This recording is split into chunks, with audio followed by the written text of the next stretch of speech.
Well, good morning, everybody, and welcome to Let's Talk Antiques. Good morning, Howard. How are you doing I'm today? doing great, but I only see two people. Well, David's under the weather. Got one guy hiding in the corner. He won't get on camera. Yeah, we tried. Yeah.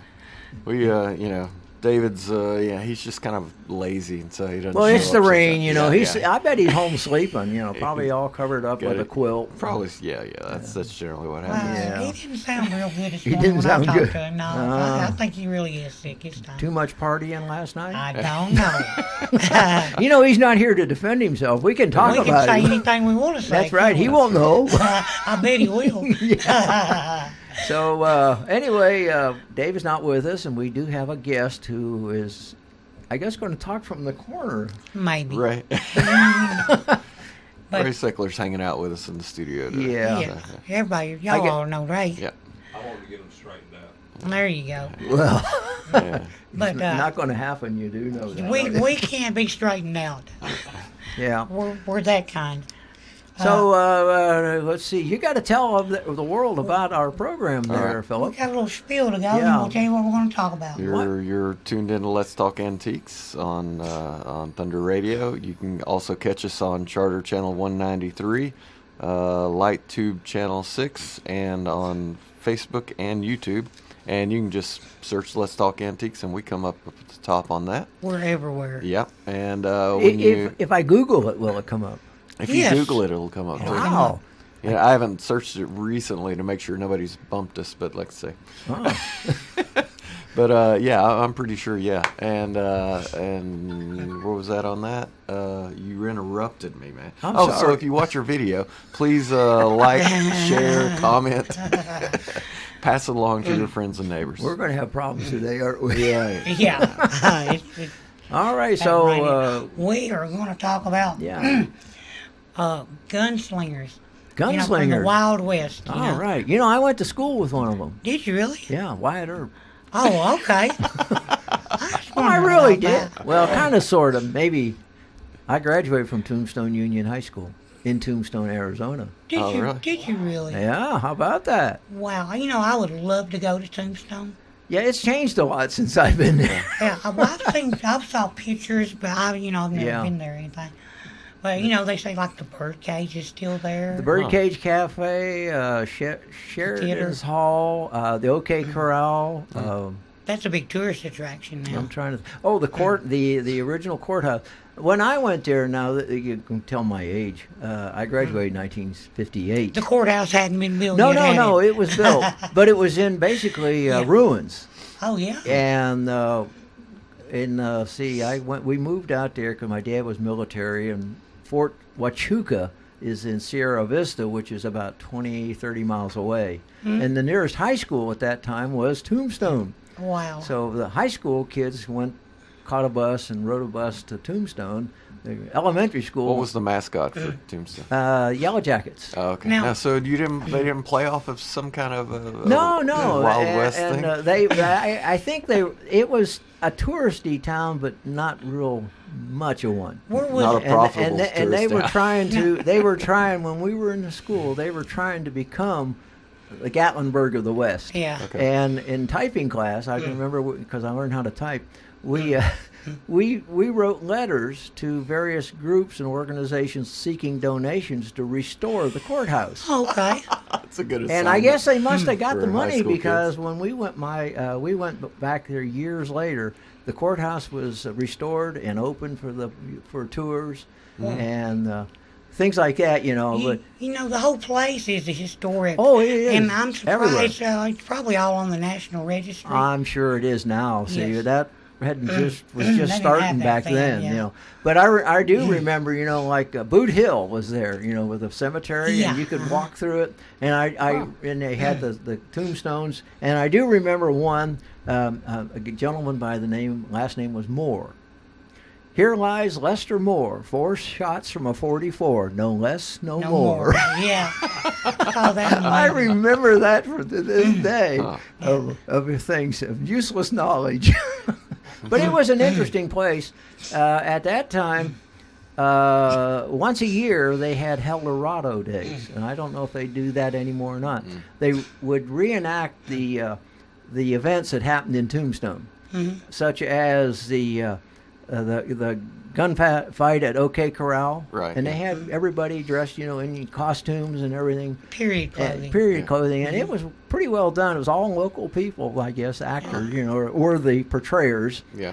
They said Even had the Undertaker, Digger Rodell, or Yeah. something like that. He come out and measure people and put them in a wagon and haul them off after they were shot and things like that. And different gun battles that had occurred there over the short history of. lots of gun battles Right. occurred there. And an interesting fact is the reason Tombstone became basically almost a ghost city. It wasn't the fact it ran out of silver; they hit water. Yeah, that's what I heard. The mines are flooded. And they didn't have the pumps like they do now. Well, they did for a while. They installed big steam-driven Steam pumps. and they pumped water, and they pumped enough water that a small farm community grew up because they were able to irrigate. Yeah. And then one of the big main pumps broke down or something, and the water got ahead of them, and then the price of silver dropped, Yeah, and they couldn't afford to do it. and it wasn't anymore. worth it. And so the mines are flooded, and they're full of silver apparently. A person Wow. go over there and pump them out. I don't know how high silver has to get to make it valuable to go down there to do that again. I don't Seem know. like it's a little valuable, but I don't know. And all the regulations you got to do now. Well, too, yeah, You can't just pump it out and send guys down there now. And another another thing too was that the mines were there. The buildings and they were all falling down, but they're dilapidated, and the openings to some of the shafts were wide open. They didn't really have much of a fence. They had a couple strands of barbed wire, and so we. Being high school kids, we weren't too bright. We would venture into them a ways. Oh, yeah? Luckily, Oh, nothing sure. ever happened. We didn't go far enough to really get in trouble, thank goodness. Did you see any of the flooded area where they were No, we flooded? didn't get back that Y'all deep. didn't venture Uh-uh. that far, did Uh-uh. you? But it was an interesting place, and then like I say, when we went back years later, my wife and I went out there, and it had changed and really had become a real touristy town, and things were fixed up and looked real neat, and there were motels. I guess there was one or two little motels, but now there were several, and Yeah. big campground was there, and all this stuff, which Yeah, was there's- there when I was there. There's probably daily reenactments of the OK Corral now. Probably, I don't know. Yeah. 'Cause, that is really in the popular culture now with Oh, all yeah, the movies yeah. and books and everything. But it was quite a place, So indirectly, I went to school with Wyatt Earp. all right. How about that? A friend of mine's dad was Jesse James. All right. Bobby James's dad was Jesse. Jesse. So- There you go. That's totally off the subject. Now we're going to talk about the real guy, We're right? going to talk about the real deal. There you go. Okay. Okay. So, Go ahead. So we're going to start off with Billy the Kid. Billy the Kid. He's a little bit of a famous gunfighter, don't you know? And so I've got a list of 9 things that you don't know about Billy the Kid. Mm-hmm. Number 1 is he was orphaned as a teenager. So he was likely born Henry McCarthy in the Irish slums of New York City sometime in late 1859. Raised by a single mother, they moved to Wichita, Kansas as a boy before later migrating west to New Mexico. Henry quickly adapted to life in the rugged terrain, became fluent in Spanish, but his sickly mother died of tuberculosis in 1874, leaving him as an orphan at age 14. And he started hanging out with a rough crowd at that point. Number 2, the kid's first arrest came from stealing clothes from a laundry. yes. Not quite as extravagant. He was assisting a local street thug known as Sombrero Jack in stealing clothing from a Chinese laundry. Henry hid the loot in his boarding house, but was arrested after his landlord turned him in. Let's see. The crime only carried a minor sentence, but rather than face punishment, the wiry youth escaped the jailhouse by shimmying up a chimney. He then fled town and embarked on a career as a roving ranch hand, gambler, and gang member. He became handy with a Winchester rifle and a Colt revolver, and in August of 1877 he killed his first man during a dispute in an Arizona saloon. That same year, he adopted the alias William H. Bonney and became known as Billy the Kid, or simply the Kid. Number 3, he played a prominent role in a frontier feud. Billy the Kid earned the reputation as a gunslinger in 1878 when he participated in a bloody frontier war in Lincoln County, New Mexico.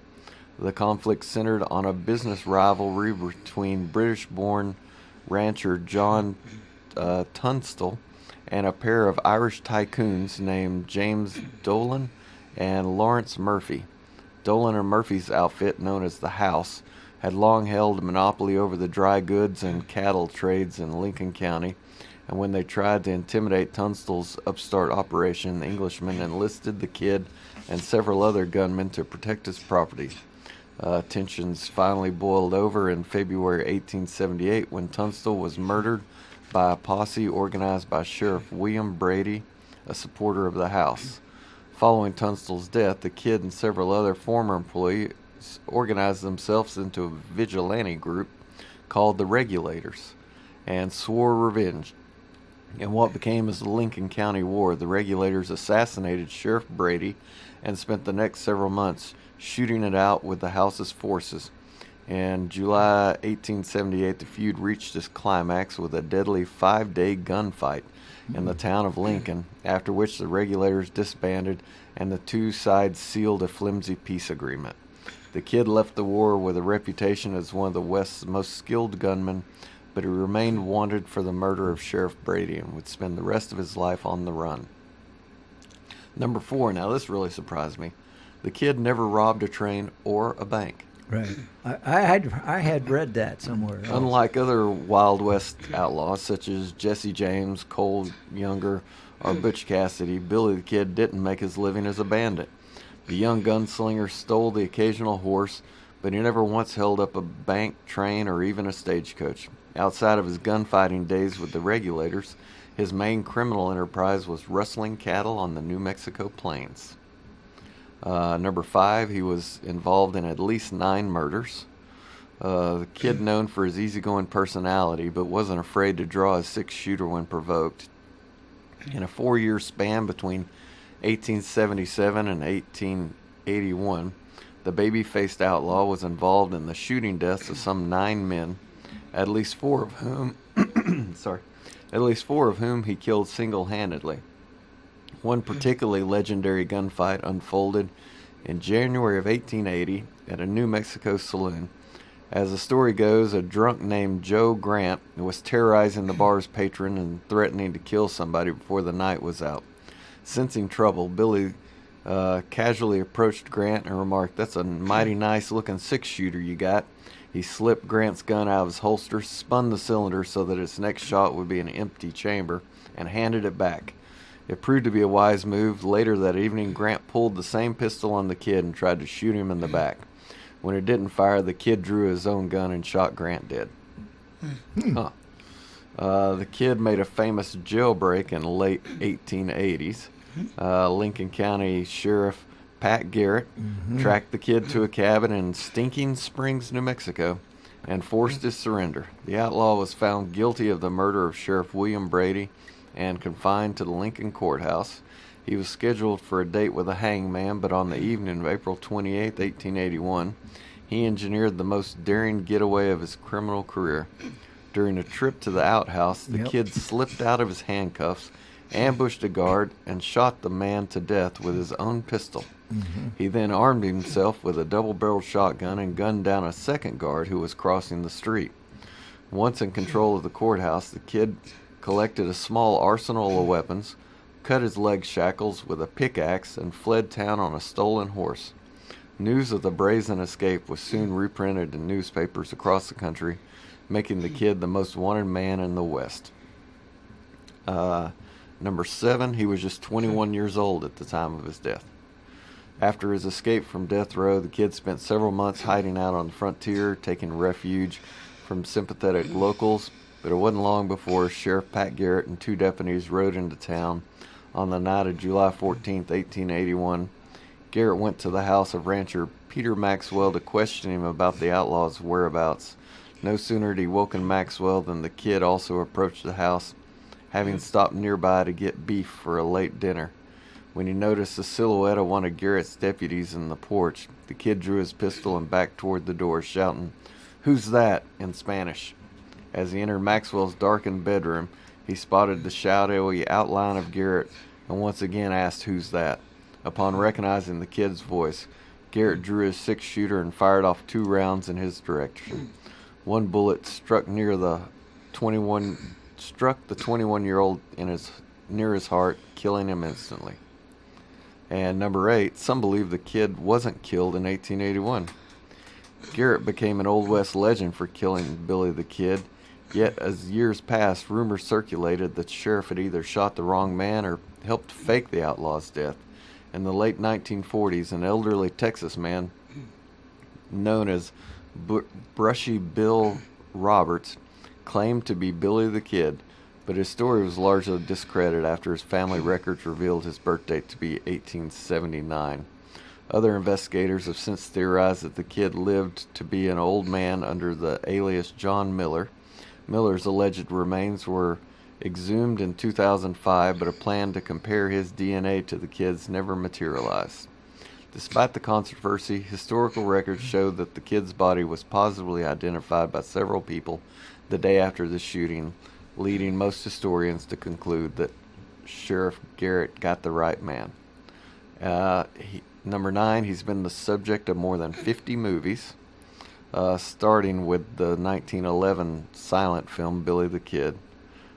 And he's appeared on the screen more than 50 times. Some of the most famous actors to play the kid include Roy Rogers, Paul Newman, Val Kilmer, and Emilio Estevez. Wow. There you go. About that. Everybody wanted to be Billy the Kid, didn't they? Yeah. Well, Okay. before we go on, we got to take a quick break. All right. Come on. The lights are dimming. The lights are dimming. We'll be right back with more Old West characters, and we'll talk a little bit about Billy the Kid. Hello, I'm Pick and Rick T from CFC, best place to get you used auto parts and all types of metals to repurpose for your needs. Just take a drive down 55, see this handsome guy, stop on by. Check out our computer for hundreds of autos to locate the make and the model of the part you need. $2 fee is all you pay. Sign in and get a hand stamp, it's good for all day.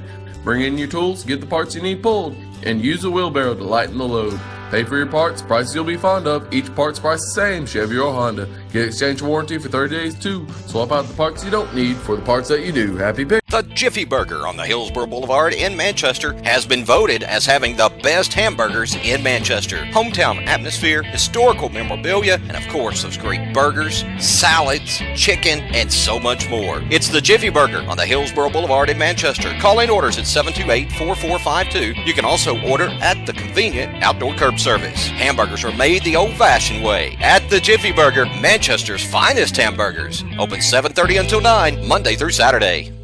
All right, we're back, and we're talking about old Wild West characters or people, and we've been talking about a little bit about Billy the Kid. Yeah, and Billy's been back in the news in the last few years. Yeah.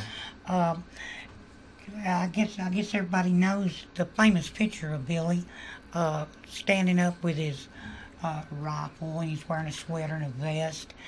And so that one, Bill Koch bought that picture for $2.3 million. Wow. Okay? No, that's an actual photograph, isn't it? That's a tintype photograph. Yeah, the old Tintypes. the old photographs. So this guy named Randy Cugliaro was in a antique store in California, and he runs up on another. At the time, he didn't know it was a picture of Billy the Kid. Uh-huh. But later, he figured out it was Billy the Kid and some of the regulators, and they were all posed playing cricket, and they called that the cricket photo. And the guy that Billy actually worked for, that they killed, that started the Lincoln County War, Yeah. he was from England, and he brought the cricket over with him. Ah. So he probably taught them all to play cricket. And so yeah, Billy the Kid played cricket, you're saying? Billy the Kid played cricket. Wow, Yes. that'd be something to see. Well, there's a picture, you can see it. And the picture, this guy spent most of his life savings trying to authenticate the photo. And he went to tintype experts to have the tintype actually dated. Uh-huh. He went to facial recognition experts. Then he actually found the spot where the picture was taken. Wow. He had a private investigator Huh. in Lincoln County helped him find the spot, and it was on the guy who worked for his ranch. Was where the picture was taken. Yeah. And then the girl, the guy's, I think it was his niece or something. Her name was Sally Chisholm. She was in the picture too. And they found her diary where she spoke about him meeting up with the regulators while moving the guy's cattle they were working for. Uh-huh. You know, because the other people were trying to kill him. You know, the guys that have controlled the monopoly. Yeah. So the company that is guaranteeing the authenticity of the photograph, you know, they've done their due diligence and they're saying it's 100% real, and they valued it at $5 million. Wow. Because it's the only known photo of Billy and the regulators, and with Sally Chisholm in there, and they've got it. They convinced me. I'll put it like that. And there was a National Geographic special on there here a year or so back about that. I watched some of that last night, and I thought that was pretty interesting. But I found the photo, but let me correct you on one thing. It's croquet. It's not cricket. well, croquet. I don't play either. Okay. You know. There's a big difference. I don't play That's either. much more believable to me. Yeah. Okay. Yeah, croquet. Okay. And I had that wrote down, but I wasn't looking. Okay. He can't read his own writing. I can't read that right. And some of the people that were in the picture were Charlie Beaudry, Tom O'Falliard. Let's see here. Who else have I got? Tom was Billy's best friend. I think that's the only ones that I actually wrote down. Say I've got a picture of it. I've got it here, but There's doesn't. more. It doesn't say who actually is in it. But there's 1, 2, 3, 4, 5, 6, 7, 8, 9, 10, 11, 12, 13, 14, 15, 16 people in the picture. Yeah. And it's in front of us. Looks like an old house. They said it was after a wedding or something Yeah, like Charlie that. Beaudry's wedding to his wife. Okay. But anyway, I thought that's kind of interesting. And the person that found it paid what, $5 for it or something? Is that He what- bought 3 of them. He ended up Yeah. with like $2 in that one, Okay, $2. and now Okay, it's worth $5 million. Yeah. Right. They find a buyer, Wow. and they'll probably send it to one of those big auction houses, Man. Christie's or You know, I Harry's or something. you think about like the picture. It looks like old hard dirt place, and imagine trying to drive that center cocaine stick down into that hard dirt out there.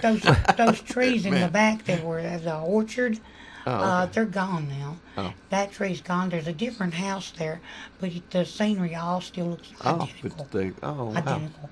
cool. I saw it. But yeah, I thought that was Okay. interesting. So, You know, I've got a couple of Billy the Kid stuff, but not a lot of good stuff on eBay as far as it goes. I've got a piece of Billy the Kid's wooden grave cross.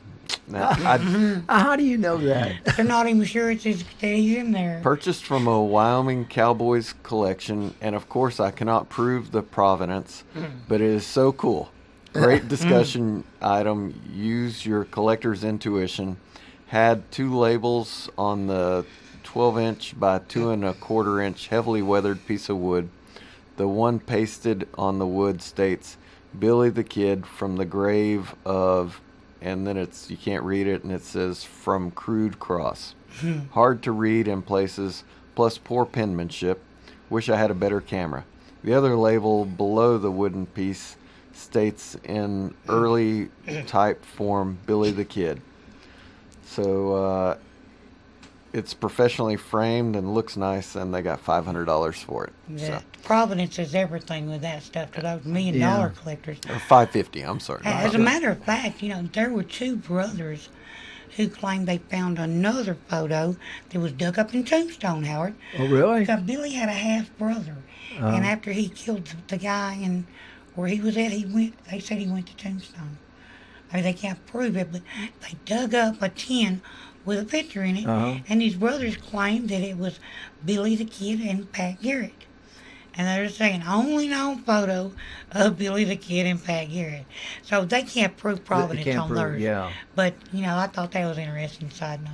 Yeah. Well, of course, I when I was out in high school there, I didn't really pay attention to the history, but I never heard Billy the Kid's name mentioned as being part of Wyatt. They were big on Wyatt Earp and and Doc Holliday. Of course, that was the big battle at OK Corral. So you heard a lot about them. Yeah. The story just was that his half brother. It's possible because, happened to be there. That was a big area out there. A big important area at one time. Yeah, well, they couldn't prove any of it. Yeah. So, they're still. That's their story, and they're sticking to it. Yeah. We got Jesse James. Let's see if I can find him before we go to break. I was gonna find another Billy the Kid, but here's something up David's alley. Would be a vintage J&E Stevens cast iron Billy the Kid toy cap gun. Never used with the box. Wow. It's in really good condition. $180 was to buy it now on that. Looks like from one of the movies. Yeah. Maybe they put it out when the movies came out. I bet it Probably is. one with Yeah, Roy Rogers. probably so. By Yeah. looking at the box. Dave's probably got that one too. Yeah. Here's an authentic Western Billy the Kid style revolver, non-firing gun, and mounted on a frame with a wanted Billy the Kid poster on the side of the plaque with a picture of Billy the Kid. So it's just a framed thing that somebody made up. But they got $150 for it. Well, you used to see a lot of cowboy items in the toy stores, 6-gun sets and holsters and everything, and Billy the Kid's name was on a lot of that stuff. Of course, that was back in the 50s and the 60s. Yeah, when He cowboy was dead. movies You could were put really that. popular. Anybody could use his name. Well, yeah, it would be the $100 toy collectible stuff. But of course, nowadays you don't see anything like that in stores. Times have changed. Here's an autographed Robert Taylor, who played Billy the Kid in 1941. It's a photograph of him from the movie set. They got about $100, $125, somewhere around that for that one. And and that's a. Yeah, I would think posters from the movies would be. You would think so. Yeah. But they didn't get saved. I'm down below $100. Yeah. So here's the Billy the Kid. Here's a actual pictorial history of Billy the Kid, comic book, 1950s. Yeah. $76 with 12 bids for that. Well, that's not bad.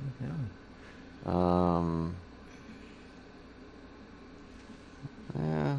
Not a whole lot. 1952 Topps Billy the Kid card, PSA grade of 7.5, got $75.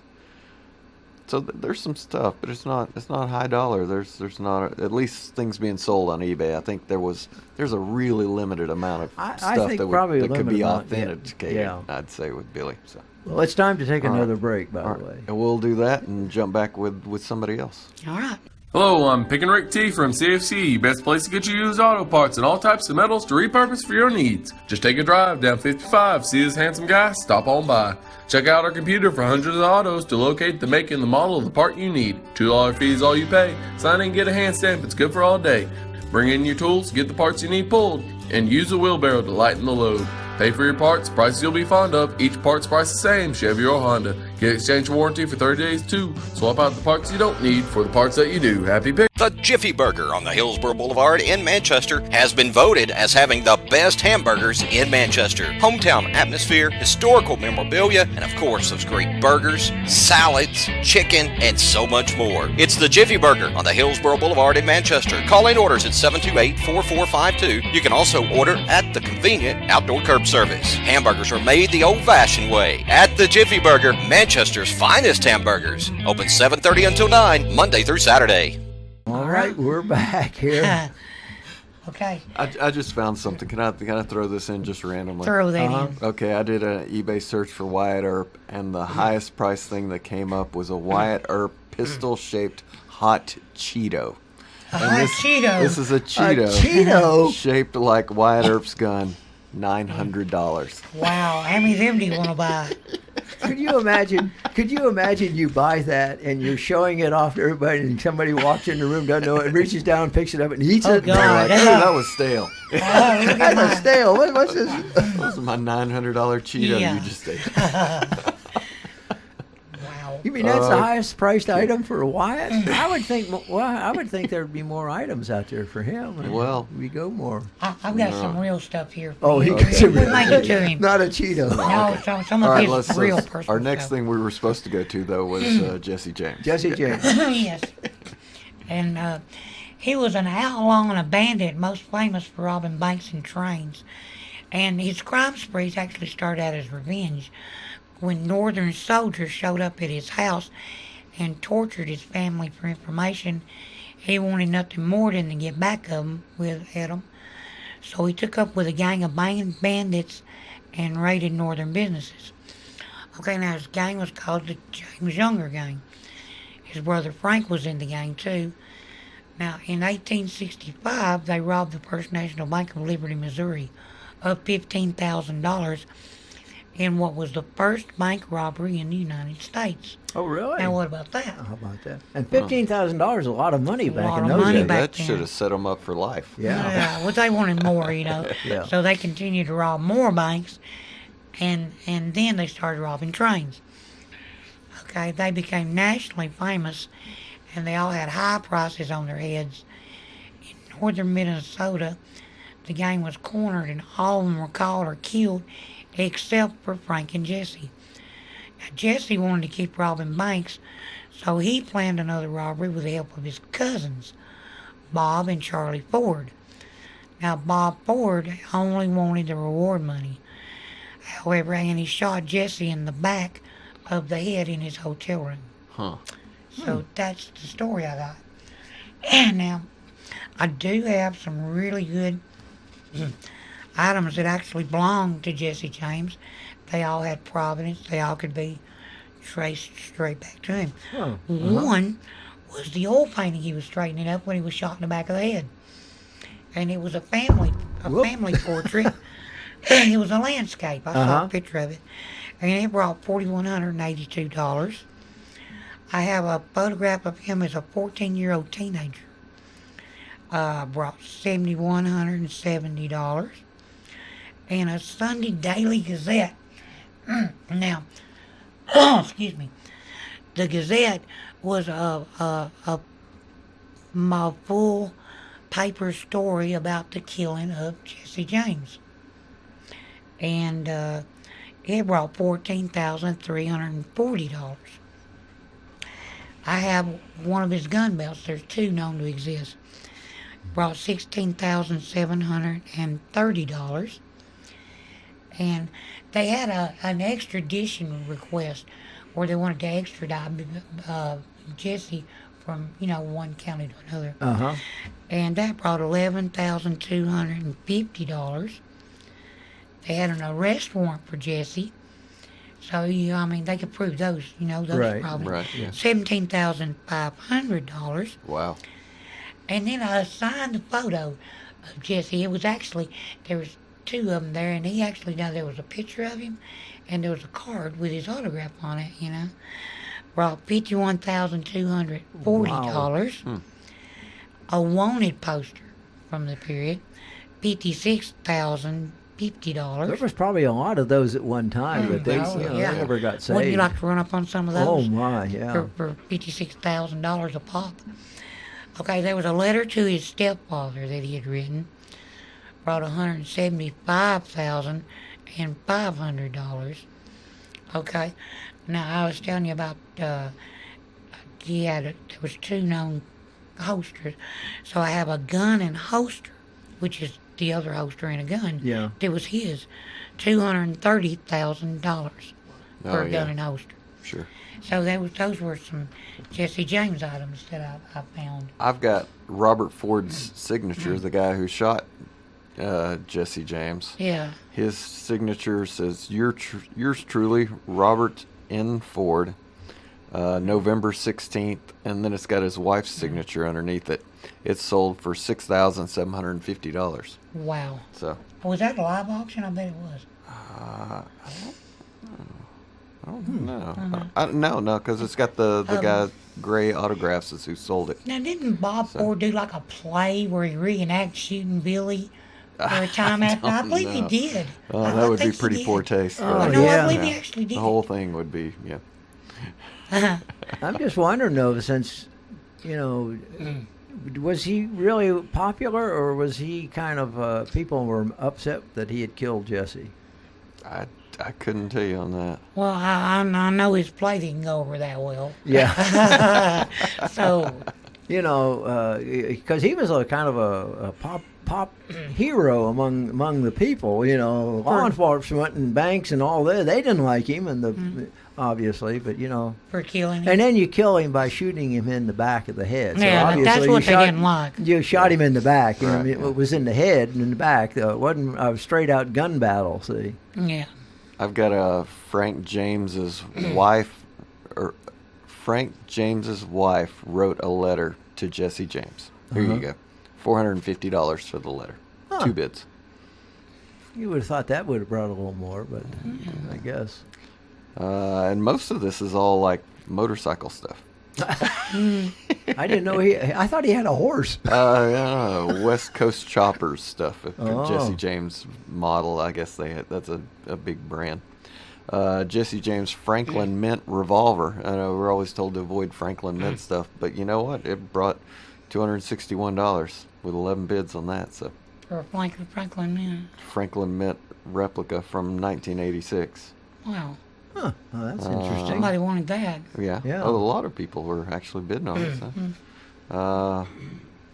There went another one for $215. That's the same thing. I don't really have much stuff on him. All right. Well, what's your next one on the list? We'll go ahead and go. Wyatt Earp. Ah. We're going to talk about Wyatt Earp. Okay. Now, everybody's familiar with Wyatt. I'm Yeah. sure well, you are. right. You're familiar with Wyatt. Okay. So, he was a famous lawman in the Wild West town, including Wichita, Kansas, and Dodge City. Yeah. Kansas, that's also in Kansas. And Tombstone, Arizona. Right. Where he earned a reputation as one of the toughest and deadliest gunslingers of the Old West. He was most famous for his showdown with an outlaw gang in Tombstone. Was that the Clampets? I think, or Clampets? Something Yeah, like they that. were the cowboys. Yeah, The cowboys, It was supposed to have been one of the first organized crime gangs in America. In his famous shootout, Wyatt Earp, together with his brother Virgil and Morgan, as well as another famous gunslinger, Doc Holliday, Holiday. Yep. took on the McClary and the Clanton brothers.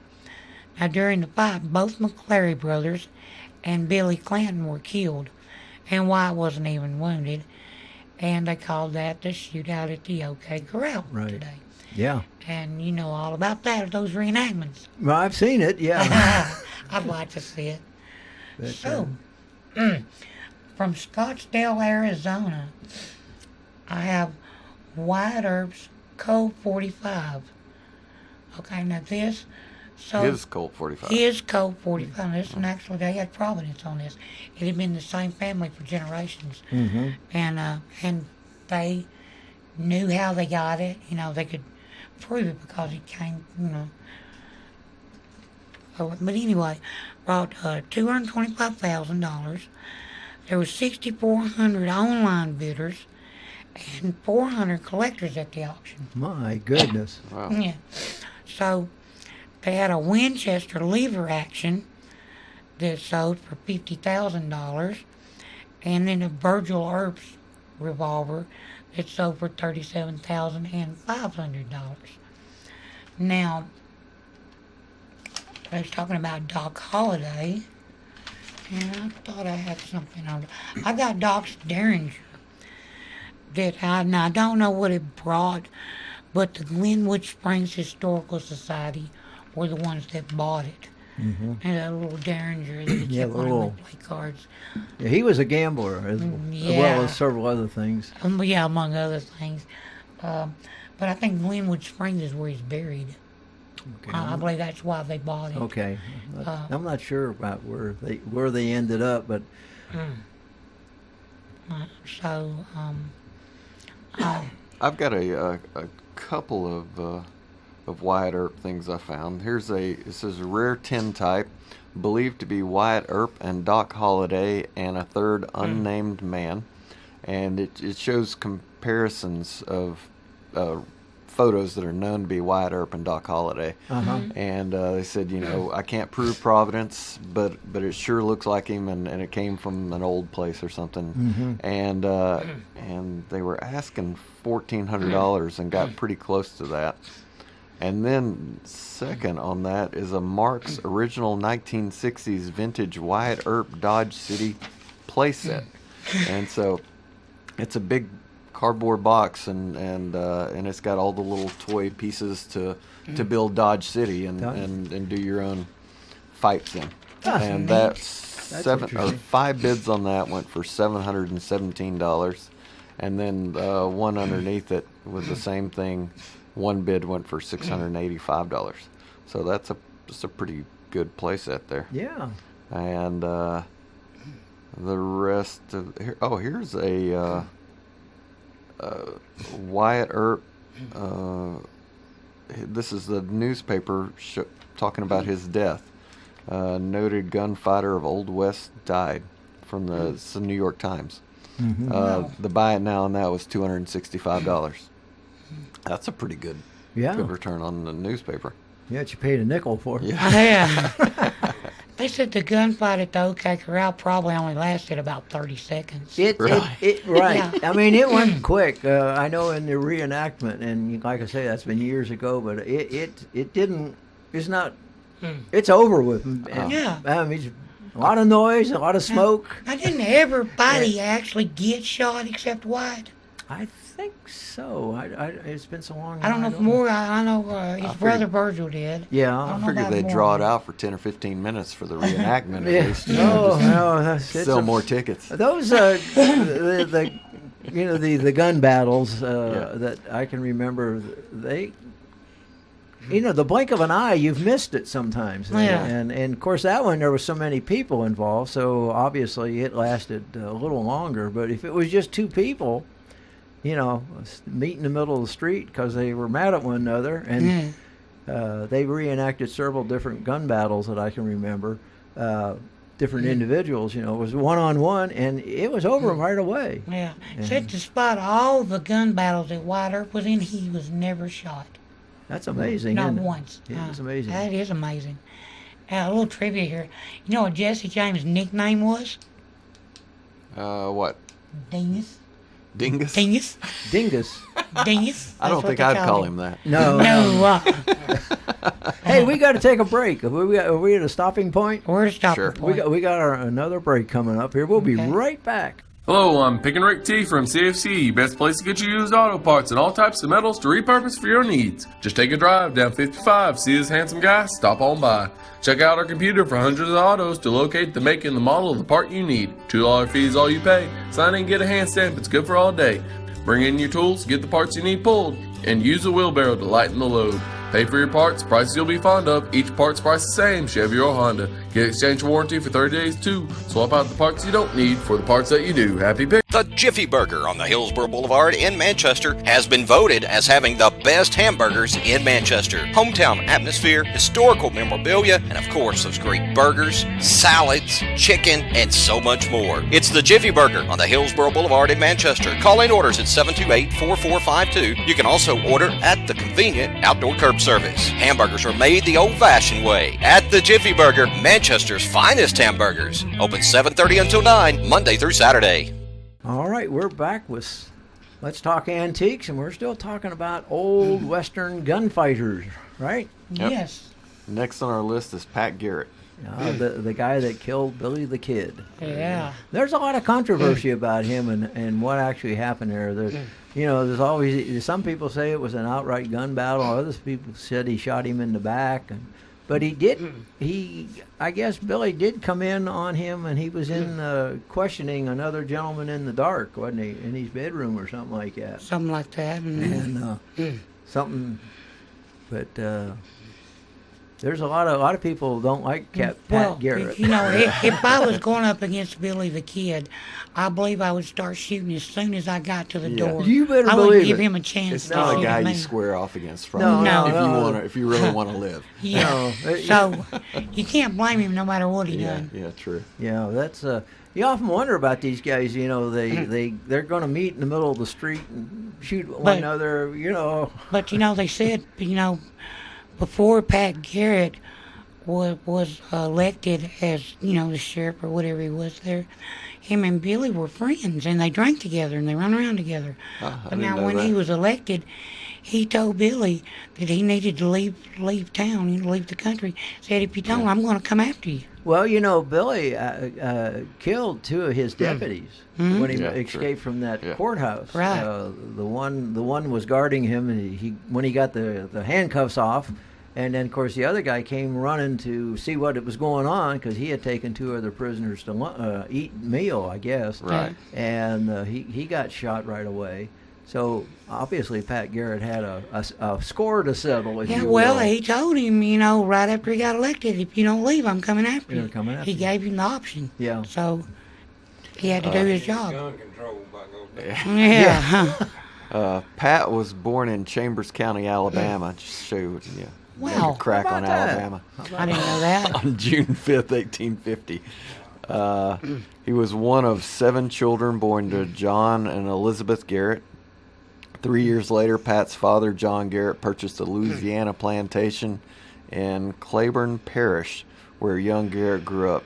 Tall, thin, angular man with prominent cheekbones, Garrett left Louisiana for Dallas County, Texas at the age of 19, where he worked on the large LS Ranch in West Texas as a cowboy and cattleman when rustling was rampant in the area.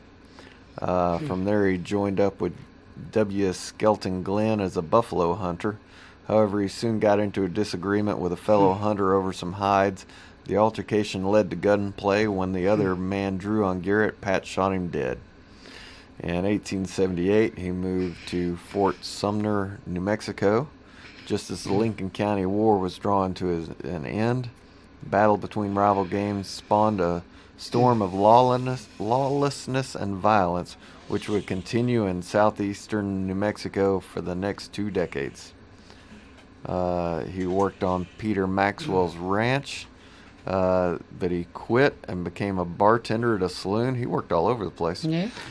He married a woman named Juanita Martinez, but she died before the end of the year.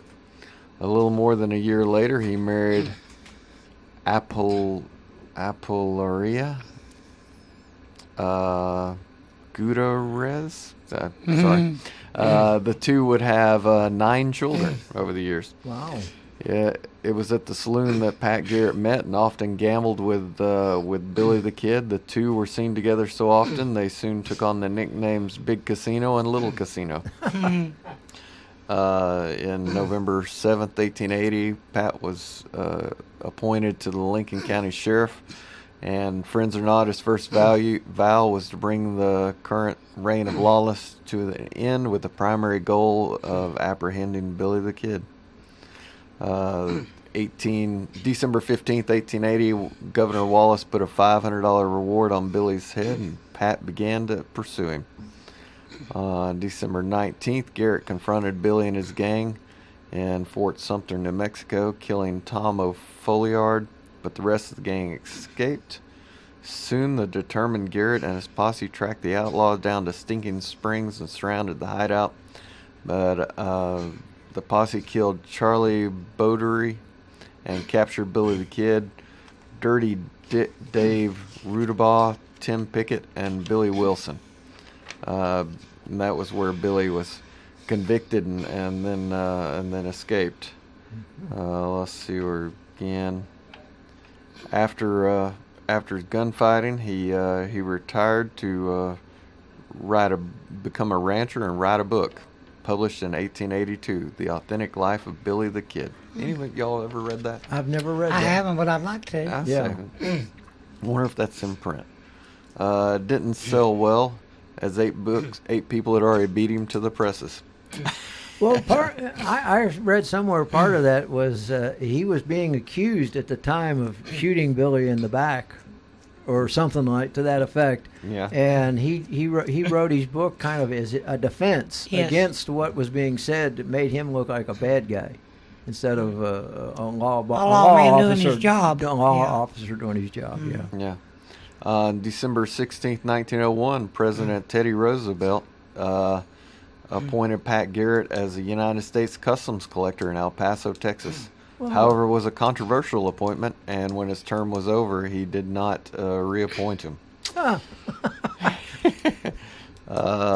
Becoming increasingly morose over his situation, he began to drink and gamble too much. However, still trying to make a living, he started a new horse breeding operation.